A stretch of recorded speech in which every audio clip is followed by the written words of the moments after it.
Bonjour Rémi, bonjour Kevin, merci beaucoup de nous accompagner aujourd'hui pour aborder le sujet des savings et prendre la casquette du CFO qui doit décider quand est-ce que c'est le moment de recruter son premier responsable achat, director of procurement, on peut l'appeler de toutes les façons qu'on peut. Avant ça, je vais d'abord vous remercier d'être là et vous laisser vous présenter. Rémi, tu peux commencer. Yes, salut Pauline, merci, salut Kevin aussi. Merci de nous recevoir pour cet exercice très intéressant. Rémi, moi je suis procurement manager chez Miracle. Je suis arrivé il y a un peu moins de 3 ans dans l'organisation avec pour objectif de créer la fonction achat. Donc ça fait tout à fait le lien avec notre discussion du jour. Et en 2 mots, Miracle, c'est une entreprise française pardon, qui est spécialisée dans le développement d'une solution de produits en SaaS et qui permet aux entreprises de gérer du e-commerce. Donc ça inclut des solutions type marketplace, dropship, retail media, gestion des fournisseurs, gestion des paiements. Et aujourd'hui chez Miracle, on est 750, donc c'est une entreprise française et on est aussi basé dans d'autres pays type États-Unis et un peu partout en Europe. Merci beaucoup, Rémi. Kevin, Salut Pauline. un autre champion de la French Tech. Ah, hello à tous les deux et merci Pauline pour l'invitation.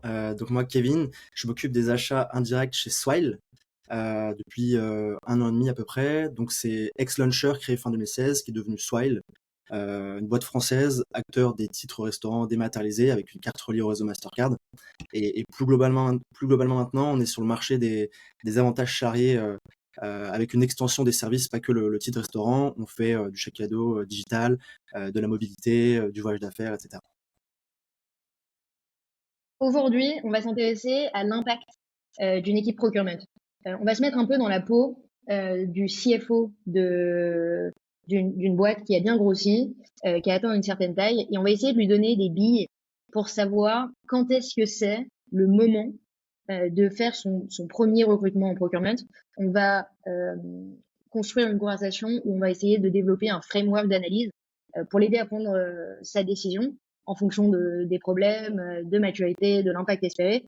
Et je peux pas imaginer de meilleure personne que vous deux, parce que Rémi, toi, t'as été la première recrue, t'as été cette première recrue là chez Miracle, et Kevin, toi, tu as rejoint en numéro 2 au sein de l'équipe procurement. Donc vous êtes l'exemple même des questions que se posent ces personnes. Alors, je vais poser la question d'une façon très large. Quand est-ce qu'une société devrait faire son premier recrutement achat de votre point de vue? Rémi, je sais pas si tu veux commencer. Yes, c'est une très bonne question et ce qui est marrant, c'est que notamment dans la tech et on est là aussi avec Kevin parce qu'on est spécialisé là-dedans, c'est une question que beaucoup d'entreprises se sont posées ces dernières années, notamment au moment où les levées de fonds étaient assez importantes sur le marché de la French Tech par exemple. Ça Et s'est bien donc, calmé depuis. ouais, ça s'est calmé depuis, mais nous, au niveau achat, du coup, ça rend notre job encore plus important. Donc, c'est plutôt intéressant. Du coup, il y a pas mal d'éléments qui rentrent en compte et qui peuvent inciter une entreprise à investir dans la création d'une fonction achat. Je dirais que ça peut être, par exemple, lorsqu'elle connaît une croissance significative et qu'elle dépasse un certain montant récurrent d'achat annuel. Et on parle généralement d'un seuil à fixer à peu près entre 15 et 18 millions d'euros. Donc si tu dépenses au-dessus de 15-18 millions d'euros, l'idée c'est d'avoir un minima un acheteur qui puisse s'occuper de ce scope. Ça peut être aussi une approche par les risques liés aux achats. Et les risques, ça peut être euh, typiquement la conformité, qualité, délai, éthique, les risques financiers, contractuels, etc. Et ça peut être aussi, par exemple, quand tu as un objectif à moyen long terme d'IPO, où tu as besoin évidemment de montrer patte blanche au marché.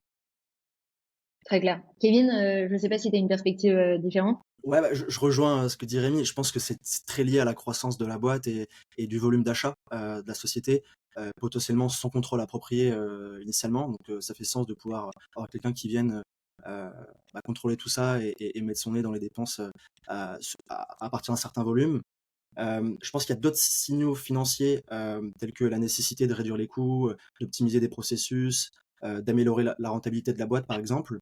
Et il y a d'autres signaux qui peuvent être autres que des signaux financiers, tels que des signaux opérationnels, Par exemple, dans le cas d'une boîte qui achète des produits et pas que des services, ça peut être le besoin d'améliorer la qualité, les délais, ce genre de choses. Ouais, c'est intéressant ce que vous dites, c'est que en fait, il y a les drivers principaux qui sont profitabilité, donc assez de croissance pour avoir assez de dépenses à optimiser, profitabilité. Le deuxième, c'est le risque. Et Rémi, tu parlais d'une IPO, mais je suis curieuse, Kevin, toi qui es dans une société qui est un établissement financier, est-ce que le risque, vous le regardez beaucoup plus tôt que dans un cadre IPO et si oui, comment? Ouais, bah, tout à fait, c'est le cas. On a on le gère avec une équipe compliance qui est dédiée justement à toute la fonction payment et qui gère ce sujet-là. Et ouais, il y a une grosse force de travail là-dessus. Et donc ça peut amener ces besoins de cadre et de process un peu plus tôt dans la vie de la Ah, boîte tout à fait. que prévu.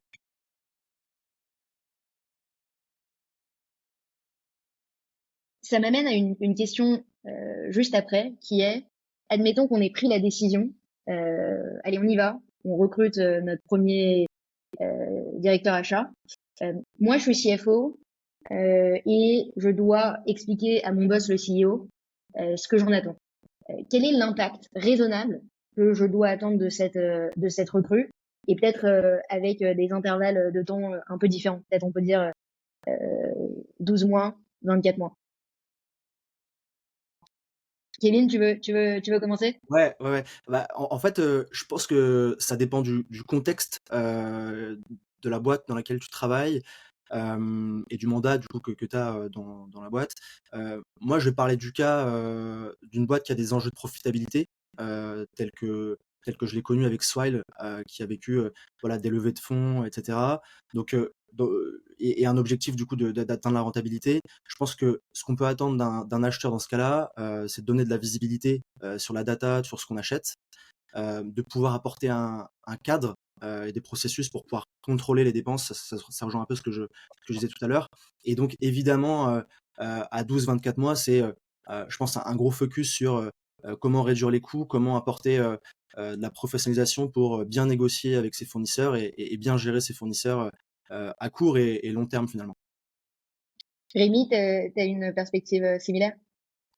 Ouais, on se rejoint tout à fait là-dessus. Lorsque je suis arrivé, moi, chez Miracle, j'avais dans ma roadmap à court terme, enfin, on va dire, je suis arrivé en mars 2022, donc on va dire dans les 9 premiers mois, j'avais 3 streams différents. Il y en avait un, c'était mettre en place des process P2P, des process, tu vois, des politiques achats, ce genre de choses. Il y en avait une seconde qui était vraiment de comprendre ce qu'on achète chez Miracle. Et ça passe par ce qu'a dit Kevin, une phase d'audit où tu fais ta cartographie, où tu essayes d'apporter de la visibilité, que ce soit à ton CFO, mais aussi à tes clients internes, en étant proche d'eux, en leur montrant les patterns, etc., que tu as au niveau achat. Et le dernier, c'était, et là ça rejoint aussi ce que disait Kevin, c'est lié à faire des quick wins, donc réaliser des savings et du coup démontrer un ROI assez facilement. Et notamment, du coup, grâce aux savings que tu vas réaliser, tu peux montrer assez facilement et assez rapidement à un CFO qu'il a bien fait d'investir sur une fonction achat, puisque tu rapportes largement plus d'économies que de coûts que tu vas générer. Hmm. C'est hyper intéressant parce que dans ce que vous dites, il y a quelque chose qui est latent, et je ne sais pas si vous serez d'accord, mais qui est que, en fait, il y a deux typologies d'acteurs que vous devez réussir à convaincre une fois dans la boîte. Il y a le CFO qui, lui, a pris une décision, mais vous avez envie de lui montrer un ROI.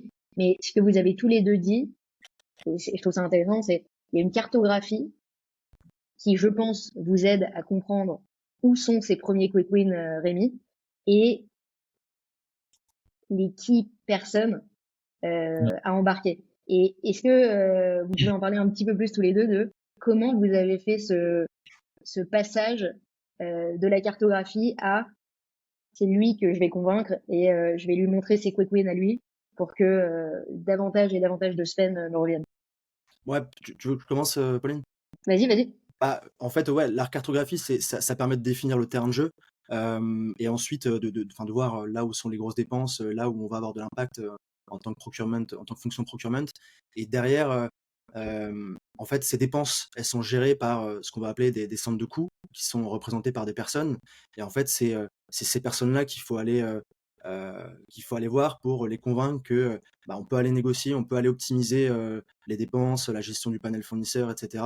Pour pouvoir, une fois on a convaincu ces centres de coûts, on pourra aller plus facilement derrière avec leurs équipes qui vont devenir nos Ouais. stakeholders pour ben voilà, enfin, mettre en place un plan d'action et mettre en place des actions pour réaliser bah, ce pourquoi on a été embauché finalement en tant Et que ça, fonctionnaire. c'est hyper intéressant parce que contrairement à tu arrives dans un département achat existant qui est établi, qui a des relations, là, tu dois avoir une stratégie politique et presque faire du marketing interne dans Exactement. ce que Ouais. vous dites pour gagner le trust. Et ça suffit pas que le CFO vous ait recruté, il faut aller Ouais, ramener les requesters. T'as expérimenté la même chose, Rémi? ouais, et personnellement, c'est là où moi je trouve tout l'intérêt de mon job. Et j'ai travaillé par le passé dans des entreprises qui avaient des achats très peu matures ou très matures, donc j'ai pu voir les deux.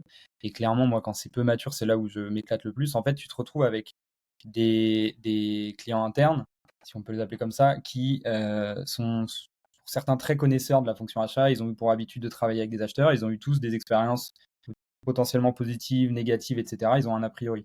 Et tu en as aussi certains qui ne connaissent rien du tout aux achats, ils savent même pas ce que tu fais. Et donc c'est là où c'est intéressant parce que du coup tu te positionnes complètement différemment, tu dois vraiment t'adapter aux interlocuteurs qui sont d'un métier pareil totalement différent. Tu vas pas parler pareil à quelqu'un qui fait du marketing, à quelqu'un qui fait du développement. Et l'idée c'est vraiment de leur démontrer assez rapidement ta valeur ajoutée. Ça passe pour moi d'un point de vue création de valeur avec des savings réalisés pour qu'ils puissent optimiser leur budget. Et en fait, tu sèmes un peu tes graines à droite à gauche. Et il y a quand même cet aspect politique parce que tu essaies quand même de parler enfin, tu dois parler aux décideurs. Et en fait, en semant tes graines, en réalisant des projets qui leur apportent vraiment des bénéfices, ça va te découler d'autres opportunités. Tu vois, il y a X qui va parler à Y, il y a Y qui va montrer à Z que ce que tu as fait, ça l'a aidé là-dessus, là-dessus, là-dessus. Et tu te retrouves du coup derrière dans une phase où justement tu as trop de projets, tu as trop de choses. Et c'est là où, du coup, on en parlera peut-être tout à l'heure, mais où tu dois partir sur une vision plus moyen-long terme avec une structure d'équipe, etc. Parce que tu te retrouves vite sous l'eau si tes 12 premiers mois ont été Ouais. réussis. Tu dois Ouais, réussir à faire ce passage de vous voyez, je crée de la valeur, je suis pas juste une machine à process, à Exactement. en fait se concentrer sur là où tu as le plus d'impact et pas juste tout prendre. ouais, et Exactement. puis tu dois vraiment avoir une vraie casquette de commerçant en fait. Avant d'être Ouais, acheteur, c'est tu ça. as une vraie casquette de commerçant en interne pour vendre ta fonction et tes services finalement. Ouais, mais c'est hyper intéressant parce que je pense que c'est assez spécifique au monde pas forcément de la tech d'ailleurs, mais au premier recrutement en achat, qui peut être perçu comme pourquoi avant j'achetais c'était facile, pourquoi est-ce que maintenant je dois passer par quelqu'un et en fait de vraiment prouver votre valeur. On va enchaîner sur quelque chose d'assez naturel, qui est du coup pour prouver votre valeur. C'est quoi à peu près de votre point de vue, sur les 18 premiers mois du job, les objectifs ou les KPI à donner à cette première recrue en procurement pour mesurer l'impact du procurement dans le temps. Et je rebondis sur ce que tu disais, Rémi, parce que évidemment, ces KPI, ils vont évoluer selon que je suis dans ces 12 premiers mois ou selon que je suis après. Donc peut-être on peut scinder. Rémi, tu veux peut-être commencer. Yes.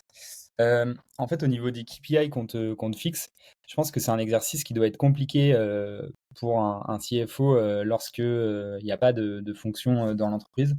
Ce qui est compliqué, c'est que ils savent pas forcément ce que c'est qu'un savings et je pense qu'on reviendra dessus plus tard parce que c'est intéressant. On va revenir longtemps dessus. Ouais, c'est le sujet du call. Mais l'idée, c'est de définir tout ça. Mais les KPI principaux, je dirais que tu as la couverture achat. Ça, pour nous, c'est important en tant qu'acheteur. En fait, la couverture achat, c'est quoi? C'est de se dire le pourcentage de catégories enfin, le pourcentage du spend, pardon, que je vais couvrir par mes actions achats. Et donc, ça montre tout simplement la part des achats que tu maîtrises au sein de l'organisation. Et donc, évidemment, quand on dit maîtrise, c'est aussi avec l'approche de risque dont on parlait tout à l'heure. Donc, ça permet de rassurer tout le monde dans l'organisation. Après, évidemment, donc, il y a les savings, on en parlera tout à l'heure. Je pense qu'il y a aussi des sujets, et de plus en plus, et tant mieux dans nos organisations, c'est l'impact RSE. Tu vois, les achats, le scope 3, ça, chez Miracle, par exemple, ça pèse énormément dans le calcul de notre bilan carbone. Et donc, nous, on s'est fixé des objectifs visant à réduire ces impacts. Et après, c'est pas le cas pour moi chez Miracle, mais si tu as des achats directs, tu peux ajouter des éléments type le pourcentage de conformité ou de non-conformité des produits qui sortent de chez toi. Et je pense que c'est quelque chose sur lequel tu peux être assez vite, avoir un impact assez rapide. C'est super intéressant. Kevin, tu t'es aligné? Ouais, je suis aligné. Franchement, j'ai pas beaucoup d'autres éléments à rajouter. Je pense qu'il y a d'autres indicateurs qui sont peut-être un peu moins mesurables, qui sont plus des objectifs quali, comme l'efficacité des processus, mettre en place une policy, potentiellement un outil pour aider à gérer les achats. Le fait que tu puisses aussi aider les collaborateurs à optimiser leur budget, à les aider sur des aspects contractuels assez simples et basiques, comme des délais de paiement, gérer leur renouvellement, etc. Et sinon, comme indicateur, peut-être qu'on peut rajouter la gestion du panel des fournisseurs avec comme indicateur le nombre de fournisseurs que tu as par rapport à ton volume d'achat qui peut augmenter. C'est intéressant sur les 3 premiers que tu décris. Ça fait le lien avec ce qu'on disait plus haut, mais concrètement, c'est presque un NPS de l'ensemble des collaborateurs de la boîte vis-à-vis de la fonction. C'est ça ce que tu décris? Ouais, à peu près, hein, je pense que c'est assez lié, en effet, hein. Ouais, c'est intéressant. Et ça fait le lien avec la couverture achat, en quelque sorte, de Rémi, parce que plus ils vont être satisfaits, plus ils vont vous amener de la couverture. Et c'est un investissement à avoir. Je suis curieuse, Rémi, la couverture, une fois que tu as un outil très facile, en quelque sorte, à avoir, s'il est adopté, mais comment est-ce que, quand tu es arrivé, tu as mesuré ta couverture? Alors, ce que je suis arrivé, c'était assez simple, hein, elle était de 0% parce que tu avais rien qui passait par les achats. Mais du coup, c'est là où le travail, comme je disais au début, tu sais, de cartographie, d'audit, etc., Ouais. est important parce que ça va te permettre à toi de définir ta roadmap. Tu as 12, 24, 36 mois, ça dépend en fonction de ce que tu es en mesure de pouvoir faire. Mais l'idée après, et ça reprend ce que disait Kevin, c'est que tu es un commerçant. Donc derrière, une fois que toi, tu as fait ta roadmap, tu vas aller voir tout le monde. Et quand je dis tout le monde, c'est les décideurs. Donc généralement, les personnes les plus importantes dans ton entreprise qui sont en dessous du CEO. Les Pour centres de pouvoir- coûts que Kevin décrivait. Exactement. Et du coup, une fois que tu as leur aval, tu as leur tampon, tu vois, là, tu es en mesure de sortir tes projets principaux et la couverture achat, elle monte assez naturellement. Tu vas faire un focus sur les achats les plus importants en termes de dépenses, en termes de risques. Donc Ouais. ta couverture, elle monte, au début, elle monte très vite.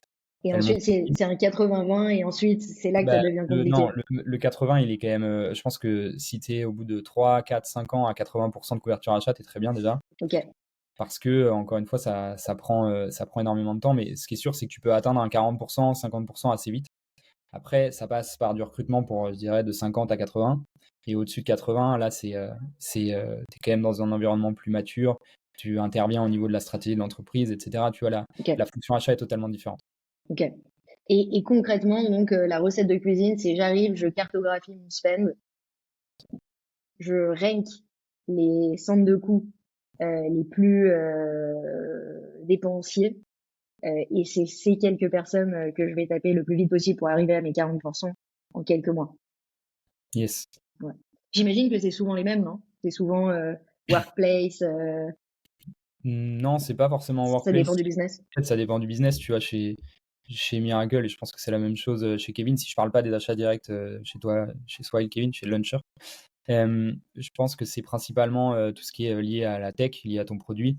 Donc, Ouais. que ce soit l'infra, les développeurs, l'équipe produit avec tous les softwares qu'on peut ajouter, etc.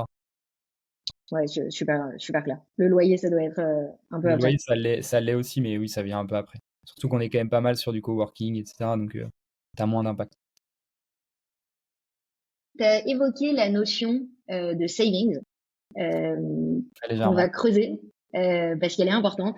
Je vais te donner ma perspective non achat, qui est que quand quelqu'un vient me voir et m'explique qu'il a fait des savings, mon réflexe, c'est d'être très cynique et sceptique.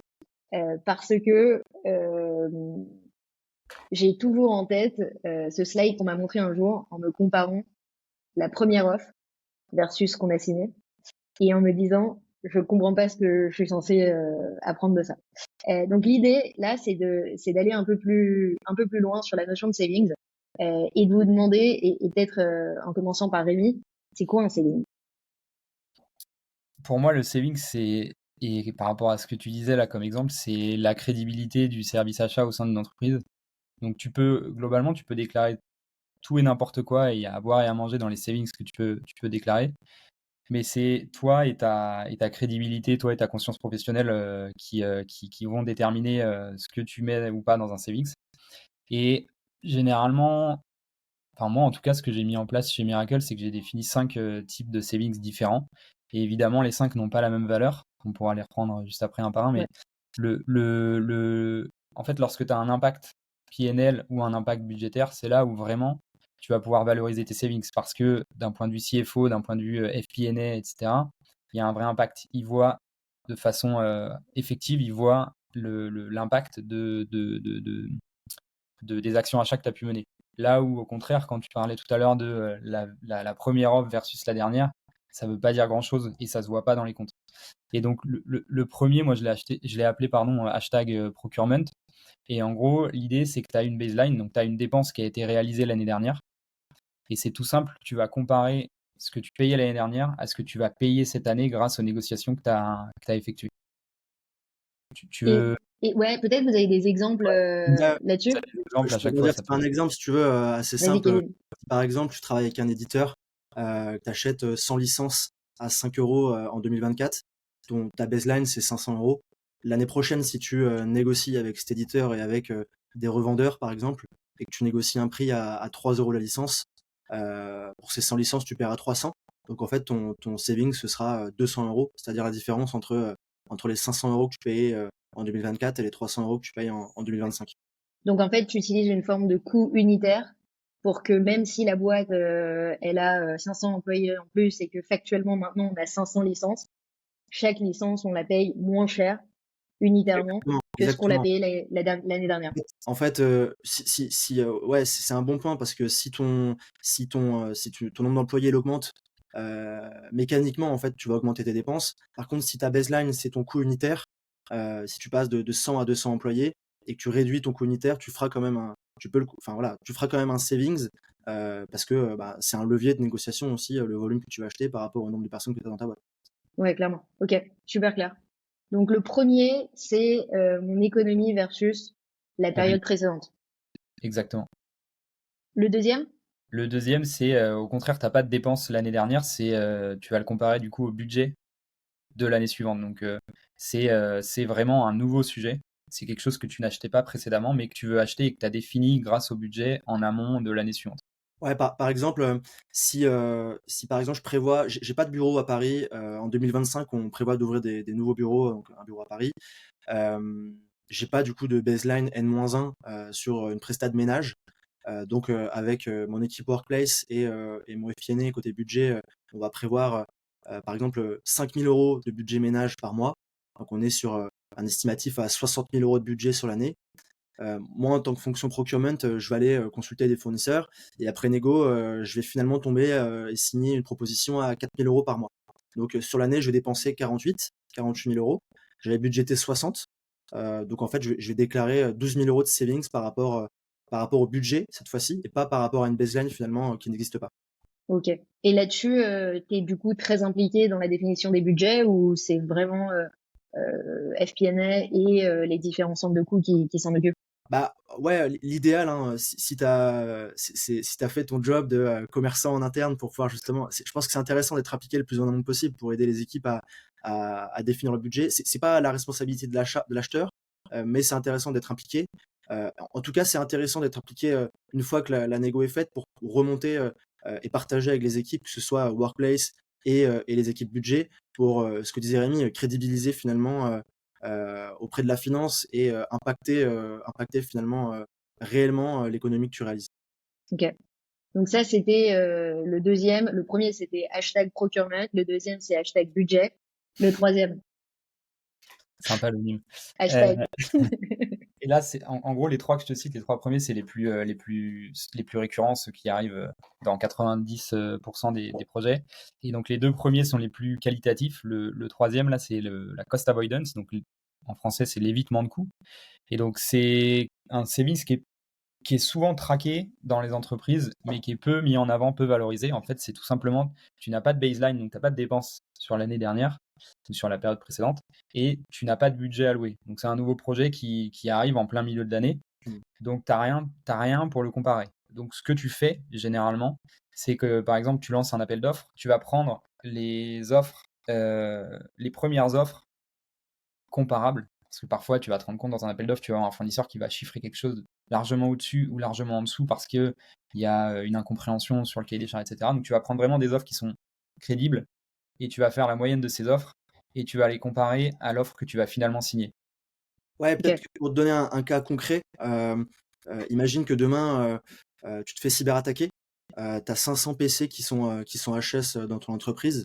Donc du coup, c'est pas, t'avais pas prévu ça au budget, t'as pas de baseline spécialement de dépenses sur ce sujet-là. Donc du coup, tu vas demander des devis à tes revendeurs de PC. En gros, la moyenne des devis que tu reçois, c'est 2000 euros le PC. Donc 500 fois 2000 euros, tu arrives vite à 1 million d'euros de dépenses. Et finalement, après négociation, parce que tu t'entends bien avec un de tes revendeurs IT, tu arrives à négocier le prix de ton PC à 1600 euros. Donc 500 fois 1600, tu arrives à 800 000 euros de dépenses au lieu des 1 million lorsque tu as consulté tes fournisseurs. Donc tu vas avoir évité une dépense de 200 000, c'est-à-dire la différence entre les 1 million initiaux et la dépense finale de 800 000 euros. Donc c'est Ok, ça. c'est en gros ce qu'on aurait dû dépenser, mais grâce au travail du procurement, Ouais, on a limité la casse. C'est ça c'est le ça, cost avoidance. exactement. C'est ça. Mais du Et coup, il n'y a pas d'impact d'un point de vue financier. Ils ne le voient pas, si tu veux, ouais, il ton... le voit pas. En fait, Ouais, de toute façon, c'était négatif. C'est juste un peu moins exactement. négatif, mais ça se voit pas. Ouais, Exactement. Du coup, super c'est clair. pour ça que l'impact, il est moins important, puisque d'un point de vue financier, c'est zéro. Super clair. Tu as parlé Rémi, de 5 Oui. méthodes de calcul du savings. On en a 3 avec nos hashtags. Quelles sont les 2 dernières? Ouais, le quatrième, je l'ai appelé FTE Optimization, donc optimisation ta base employée, on va dire.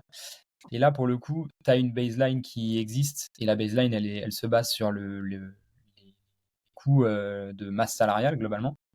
Et en fait, toi, de par ton action achat, tu vas avoir un savings par rapport à justement cette masse salariale. Si je prends un exemple, c'est imagine grâce à l'IA par exemple, aujourd'hui tu remplaces un processus qui est complètement manuel et chronophage par un outil IA. Je sais pas si on parle par exemple du customer support. Aujourd'hui, le customer support va répondre à 100 demandes par jour. Et sur ces 100 demandes, tu en as 90 qui sont hyper récurrentes et que tu peux remplacer juste simplement et de façon indolore pour tes clients par de Avec un l'IA bot. Mm. pour que ces équipes se focus sur la partie qualitative. Eh ben, peut-être que tu vas réduire ou ajuster ton équipe, peut-être que tu avais prévu d'en recruter 5 et que tu vas en recruter que 3. Et ben, tes savings, ça va être ces 2 recrutements en moins versus le coût du software. Et ça, c'est attribué au travail de l'équipe procurement. C'est attribué si et seulement si l'idée déjà vient des achats ou alors si toi dans ta négociation évidemment tu as apporté du gain sur la négo du software. Ok, ok, super clair. FT optimization. Ouais, Vous avez eu des exemples récents de FT optimization, tous les deux? pas moi. Non, moi non plus. J'en Non, ai non pas plus. exemple. Mais Euh, avec l'IA, j'imagine qu'il va y en avoir. ouais, ça va arriver. Ouais, ça sent. Je pensais à un autre podcast où Rémi, on a interviewé quelqu'un de ton équipe qui nous a introduit votre assistant IA et du coup, je pense que ton prochain rapport, il aura potentiellement un FT optimization. Le dernier, Yes, le dernier c'est je l'ai appelé turnover investment. En gros, c'est la capacité de tes fournisseurs à investir sur ton entreprise, dans ton entreprise. Et ça passe par exemple par le fait de négocier souvent avec tes partenaires, donc vraiment avec les fournisseurs qui sont tout en haut à droite de la matrice de Kraljic, on pourra en reparler tout à l'heure, mais vraiment ceux avec lesquels tu entretiens une relation très proche, stratégique, etc. Ils ont la capacité souvent, et toi tu dois négocier ça en tant qu'acheteur, à les impliquer dans la vie de ton entreprise. Et ça peut être, par exemple, en les faisant investir pour toi dans une campagne marketing ou alors aller faire sponsoriser des événements, ce qui te permet à toi, du coup, de D'économiser un coût marketing, en fait. Ouais. Et ça, pour le coup, c'est très apprécié en interne. À ton équipe marketing, par exemple, si tu fais en sorte que l'entreprise côté tech avec laquelle tu bosses le plus investisse dans ton salon de demain, eux, c'est juste, ils sont 100% gagnants, si tu veux.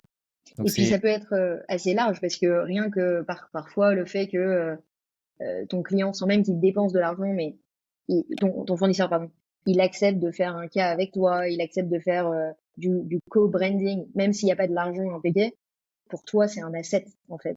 Ouais, et tu vas capter son audience. Ouais. Après, c'est des choses qui sont moins palpables et du coup, ça rentre pas forcément. Difficile à valoriser, pricer. Mais on y viendra aussi. Il y a vraiment pas que les savings dans la vie d'un acheteur.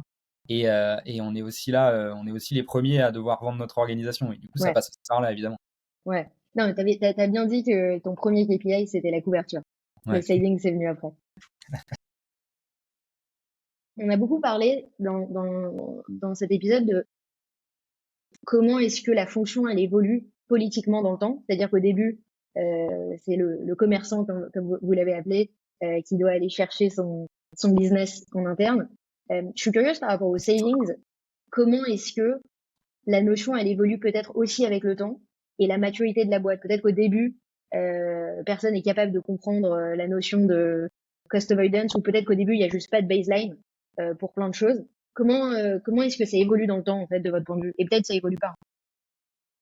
Ouais, alors ça évolue en fait si dès le départ en fait ça évolue progressivement parce que forcément tu vas faire un peu de knowledge. Nous on essaye de faire des trainings auprès de nos collaborateurs en interne pour les éduquer là-dessus et pour bien faire comprendre les différentes notions. Après, je pense que à partir d'un certain moment, la notion de savings, elle évolue pas vraiment. Ce qui va évoluer, c'est plus la manière de travailler. On va travailler un petit peu différemment. On va, c'est ce que disait Rémi, il y a la couverture achat, on va travailler sur ce qui n'a pas été adressé, essayer d'aller chercher les économies là où on n'a pas forcément eu le temps. Au début, on a visé les grosses dépenses. Donc on va travailler sur les sujets qu'on n'a pas eu le temps de voir. On va essayer d'anticiper un peu plus les besoins. Ce que tu disais aussi, faire du marketing achat, travailler plus en amont avec nos stakeholders. Et faire des actions peut-être un peu plus quali sur proposer des panels de fournisseurs, des contrats cadres, faire des analyses make or buy ou des choses comme ça. Ouais, et Rémi, t'as quelque chose à ajouter? Ouais, non, je pense que c'est le point, la finale de Kevin, il est important. C'est une fois que tu as fait vraiment ton 80-20 des savings, que tu as dégrossi le sujet, l'idée c'est de rentrer dans des choses beaucoup plus qualitatives. Tu vas aller challenger l'usage, par exemple, des licences, s'assurer que quand on te demande d'acheter 500 licences, les 500 elles sont bien utilisées. Tu vas rentrer dans le détail aussi de te dire, attends, mais ces 500 licences, il y a peut-être 5 usages différents chez Miracle. Et du coup, il y a 5 licences différentes aussi chez le fournisseur. Donc certains vont être plutôt des read-only alors que d'autres sont admin, etc. Tu vas rentrer dans ce niveau de détail. Et après, dans l'évolution plus globale de ce que tu disais tout à l'heure, comment est-ce que, enfin, une fois que tu as fait les gros savings, qu'est-ce qu'on regarde d'autre? Quand tu arrives dans une entreprise, comme tu es tout seul, bon, Kevin, lui, quand il est arrivé, ils étaient déjà deux, mais c'est globalement la même logique.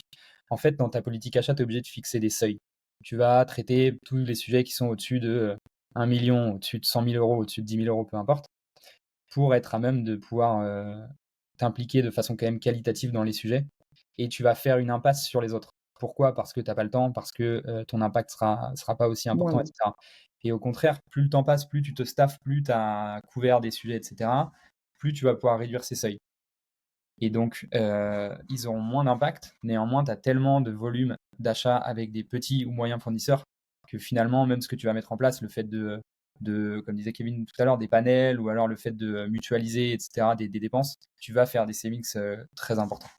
Ouais, donc en fait, c'est une vraie problématique de priorisation. C'est que tu commences par les grosses masses et puis c'est la méthode de l'entonnoir, tu vas plus et plus dans le détail. On a beaucoup parlé de la stratégie de savings et de ce qu'on fait au tout début, et je pense que c'est très lié, qui est la cartographie. Je suis curieuse d'avoir votre conseil que vous donneriez à quelqu'un. Rémi, tu te mets 2 ans en arrière, tu parles au Rémi il y a 2 ans. Et Kevin, tu parles peut-être au Kevin de dans 2 ans. Qu'est-ce que vous diriez à votre être du futur et du passé pour le conseiller sur la meilleure façon de construire votre stratégie de saving? Quelles sont les étapes et peut-être des petits tips que vous auriez aimé avoir? Yes, je commence si ça te va, Kevin, mais en fait, c'est ce que je vais dire là comme conseil, c'est aussi valable pour quelqu'un qui arrive dans une entreprise et qui prend une fonction achat catégorielle. Par exemple, j'arrive dans une Qui existe entreprise déjà. ouais, qui existe déjà ou s'il y a déjà une fonction achat et que c'est une nouvelle catégorie à traiter ou qui, en Ouais. fait, c'est obligé quand tu arrives dans une entreprise de commencer par une phase d'audit. Et je pense que c'est pas uniquement la fonction achat, hein. L'idée, c'est de comprendre où est-ce que tu arrives, où est-ce que tu vas, etc. Et donc, d'un point de vue achat, c'est de faire ce qu'on appelle spend cube, analyse des dépenses. En gros, tu vas récupérer assez facilement ou pas, ça dépend de l'organisation dans laquelle tu arrives, les dépenses qui sont réalisées sur la période précédente, par exemple sur les 12 mois glissants ou sur l'année fiscale, grâce à ton ERP. Et en gros, tu vas faire une analyse de ton 80-20, donc de ton Pareto. Et tu vas aussi, et ça va être imbuvable, désolé pour le terme, mais c'est utiliser la matrice de Kraljic. Je pense que, je sais pas si ça te parle, Pauline. Non, ça me parle pas, mais j'imagine un two by two avec. Ouais, c'est ça. En fait, on pourrait faire un podcast de 2 heures là-dessus. C'est quelque chose que tu vois On le dans tous les fera. cours, dans les cours d'achat. Ouais, ça va être sympa. Et du coup, ça te permet en gros de classer tes fournisseurs en fonction d'un axe d'importance de la dépense, donc Ouais. de dépenses en euros, enfin, peu importe Importance, le ouais, dollar. importance en euros, Ouais, pas en dépendance ou non, vraiment en euros. Ok. un axe de la complexité du marché. Et en fait, tu vas classer tes fournisseurs comme ça avec quatre typologies de fournisseurs. En haut à droite, ça va être tes plus stratégiques, ceux avec lesquels tu dépenses le plus et il y a un Et risque qui est quand même ouais, lié à ok. lui notamment, et sur un marché où il y a peu de concurrence. Concurrence. Ouais. Et en bas à gauche, c'est les achats que tu vas pouvoir changer du jour au lendemain sans qu'il y ait un impact pour ton entreprise et sur un marché où tu as beaucoup, beaucoup de concurrence. Donc là, plutôt les commodités, quoi. Exactement, les commodités. Ouais. Et donc en gros, tu vas faire matcher donc cette analyse, donc ton analyse des dépenses, avec le budget de la période, donc pour être sûr de rater aucune opportunité. Et en plus de ça, il va falloir que tu puisses comprendre toi la croissance de l'entreprise et la roadmap pour voir vers où veut aller l'entreprise. Et une fois que tu as ça, tu es en mesure de sortir ton plan à 90% globalement, ce qui génère du coup ta roadmap pour la période suivante. Et donc, du coup, concrètement, tu as ton analyse, tu regardes tes cadrans, et là, tu regardes pour ces cadrans qui est la personne en charge de cette relation-là, et là, tu vas la séduire. Ouais, c'est ça. Il faut pouvoir, et c'est exactement ça. Une fois que tu as ta roadmap, c la next step, c'est de pouvoir, présenter et valider ton plan, auprès de ce qu'on disait tout à l'heure, hein, tes centres de coûts, donc les personnes qui gèrent, les budgets liés à ces dépenses-là, et de valider en fait un mandat pour pouvoir aller, travailler avec les équipes, de cette personne, pouvoir aller négocier avec les fournisseurs. Et c'est ce que disait aussi tout à l'heure Rémi, ça va te permettre d'appliquer un plan, d'être proche du business pour pouvoir, dérouler ton plan. Et c'est aussi l'occasion de pouvoir récupérer potentiellement de nouvelles opportunités, hein, ce qu'on disait tout à l'heure. Et à côté de ça, je pense que c'est important aussi de pouvoir se synchroniser en parallèle avec les équipes finance, ton CFO, tes équipes budget, etc., pour vraiment pouvoir partager l'information de ce qui a été fait avec le business. C'est intéressant parce que tu as utilisé le mot opportunité et le mot opportunité, il est classiquement utilisé par les sales, mais ça reboucle sur le fait que c'est vraiment une histoire de vente en interne Ouais, c'est de clair. la fonction et d'essayer de faire grossir, j'ai envie de dire ton pipe. Exactement. C'est marrant que tu dis ça parce que quand Kevin l'a dit tout à l'heure, en gros, dans une entreprise où les achats sont peu matures, l'idée c'est aussi de communiquer, de former en interne, que ce soit à la négo ou même à comprendre ne serait-ce que ce que fait les achats. Et quand tu dis opportunité et le lien avec les équipes sales, c'est exactement ce que je leur dis moi à chaque fois, si tu veux. Je leur prends un exemple simple pour leur démontrer l'impact euh, sur l'impact d'un service achat sur la rentabilité de l'entreprise et de leur expliquer que, et c'est encore plus valable en ce moment, que quand tu peux moins facilement faire la différence sur les ventes, tu vas pouvoir faire la différence sur tes achats. et l'impact sur la rentabilité de l'entreprise, il est assez simple à démontrer. Ouais. Non, tu vas pouvoir mettre les uns et les autres en parallèle. Et je pense que tu as raison, ça parle beaucoup plus aux collaborateurs quand tu leur parles de l'équipe commerciale, surtout dans une équipe comme la vôtre. Pour le mot de la fin, on se remet dans les chaussures de notre CFO qui se posait la question au début de est-ce que c'est le bon moment.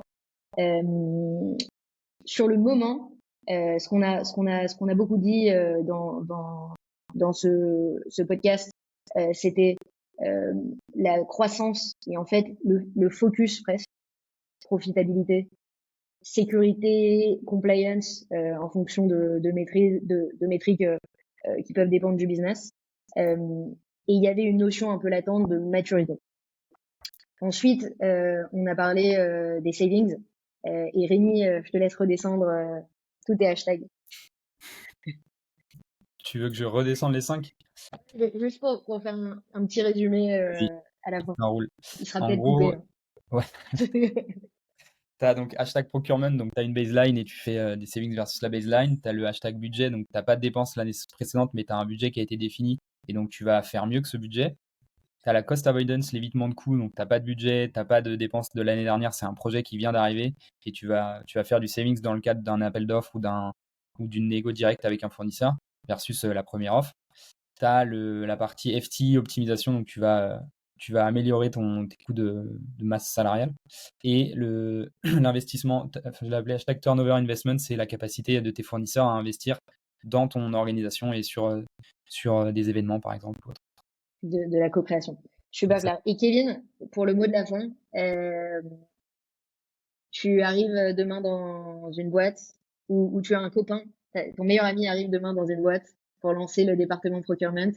En quelques phrases, ton conseil. Mon conseil, c'est de faire tout ce qu'on a dit depuis tout à l'heure, c'est-à-dire réussir, commencer par faire son audit, sa cartographie des dépenses, pour Sa pouvoir, matrice. ouais, c'est ça, sa matrice de Krajik, pour pouvoir voilà, définir une roadmap.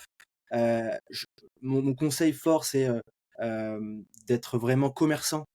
Et c'est ce qu'on demande vraiment à tous les recrutements qu'on fait et les personnes qu'on voit, c'est d'être le plus commerçant possible pour revendre la fonction achat en interne et donner aux gens de bosser, donner aux gens envie de bosser avec nous et leur montrer qu'on a une plus-value à être intégré en amont dans leurs projets, dans leurs négociations avec leurs fournisseurs, etc. Je pense que c'est déjà un bon début pour pouvoir bien s'intégrer au sein de l'équipe. Merci beaucoup à tous les deux, c'était hyper intéressant et j'espère que ça vous a plu. Merci Pauline et j'espère que ça va Pauline. donner